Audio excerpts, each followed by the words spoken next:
Many of you children know the story of the Great Gatsby, how the decline of the American dream and the hunger for wealth led to the tragic ending of the man named J. Gatsby. But none of you children know the underlying ideas and themes of the Great Gatsby. Some of the characters contacted me and said they wanted to explain this to you children. Just warning you, most of them are emotionally unstable and one of them is dead. God help us all.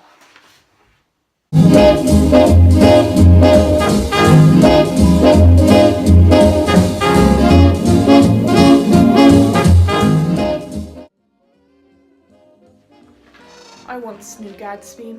He's dead now. Spoiler alert, but not really, because the book was written 90 years ago. Anyway, the past is mentioned as one of the main ideas in the novel due to Gatsby's infatuation with trying to marry Daisy. The lost romance between the two really symbolizes that Gatsby can't move on from his love for Daisy. The whole reason why he tried to be wealthy and successful was so he could impress Daisy, and because he had to have a high social status to be with her. Even after all that, I'm still treated like shit. It's obvious the reasons why I threw all those parties were to impress Daisy. My new success suggests that I did achieve the American dream, but I never was content with my success because I was missing the most important part, Daisy. It's evident that I wasn't content with the amount of parties I threw and not getting crunk at any one of them. And even after all of that, she still didn't take me. He went off with a man that never loved her, and she... At last,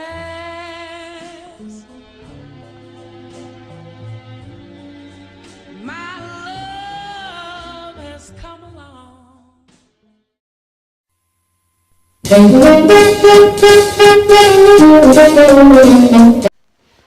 The main theme Fitzgerald tries to convey to the reader is the decline of the American dream. He portrays the 20s as people hungry for greed, cynicism, and the empty pursuit of pleasure.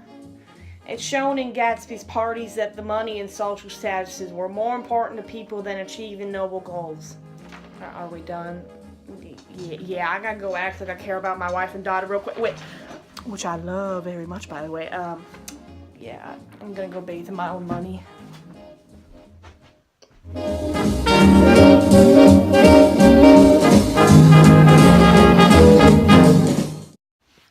See, I mostly wear white because I think the color looks best on me. But if I were to listen to what the critics were saying, they'd say that me wearing white and the color of my skin represents purity and innocence.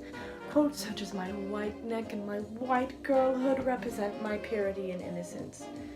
But towards the end of the novel, I am one of the most selfish, destructive, and careless characters in literature today.